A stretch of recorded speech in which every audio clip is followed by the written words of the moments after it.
de la députée Frédérique Dumas, je voudrais évidemment d'abord dire que le livre auquel vous faites référence, en effet, pointe un problème bien réel, et que donc l'approche que je fais mienne, c'est celle de regarder les problèmes en face, de ne pas les mettre sous le tapis. Cela signifie qu'il faut d'abord avoir un diagnostic clair.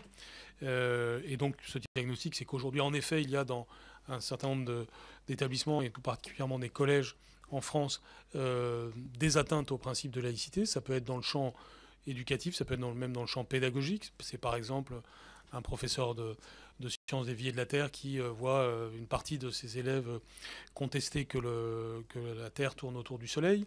Ce genre de choses sont évidemment très inquiétantes et très déstabilisantes pour les professeurs qui vivent pour l'ensemble des acteurs qui vivent ces situations. Donc l'approche, elle est très claire. Elle est que la République ne doit pas être sur la défensive par rapport à ces questions de remise en cause de la laïcité, et de façon plus générale par tous les phénomènes que l'on peut ranger sous l'appellation post-vérité, et qui dépassent donc la question du fondamentalisme islamiste pour recouvrir l'ensemble de ces atteintes à la raison, d'une certaine façon, qui se font jour dans notre système scolaire. Et donc il ne faut pas que les acteurs soient seuls. Il faut que la République soit à l'offensive, c'est-à-dire sur ses deux pieds, en affirmant clairement des principes et en ayant une unité du monde adulte lorsque des phénomènes de ce type se passent. Concrètement, ça signifie qu'un professeur qui se trouve dans cette situation ne doit pas être seul, mais doit pouvoir faire appel à son chef d'établissement, lui-même comptant sur l'ensemble de l'équipe éducative. C'est donc le message qui, d'ores et déjà, est passé à l'ensemble du système scolaire français.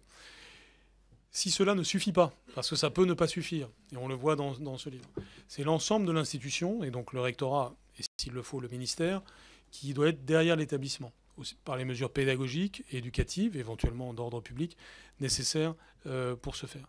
Mais chacun doit sentir, à commencer par les élèves, qu'il n'y a pas de recul, que si on cherche à tester la République est parfaitement capable de répondre et qu'elle a des principes dont elle est fière et qu'elle affirme. Et donc, c'est un changement pratique, mais c'est aussi un changement psychologique qui vont ensemble. C'est le sens de cette unité laïcité à laquelle vous avez fait référence et dont j'ai en effet parlé dans cet entretien, et que nous sommes en train de préparer et qui doit être effective dans le courant du mois d'octobre. C'est-à-dire une unité au ministère, d'abord ayant une clarté juridique par rapport aux différents phénomènes qui doivent se passer, donc de façon à avoir une activité de conseil vis-à-vis des acteurs, mais aussi une capacité de diagnostic de ce qui se passe et une capacité d'intervention au cas par cas pour aider chaque établissement dans cette situation. Mais je crois beaucoup au cercle vertueux. Je l'ai dit, pour la confiance. D'une certaine façon, c'est encore la question de la confiance qui est là, c'est-à-dire la République ayant confiance en elle-même, affirmant ses principes, ne reculant pas.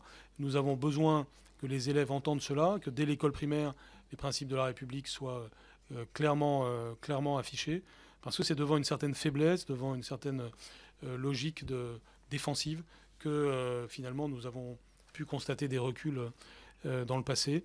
Et donc nous devons être dans cette nouvelle logique, et j'y suis tout à fait résolu.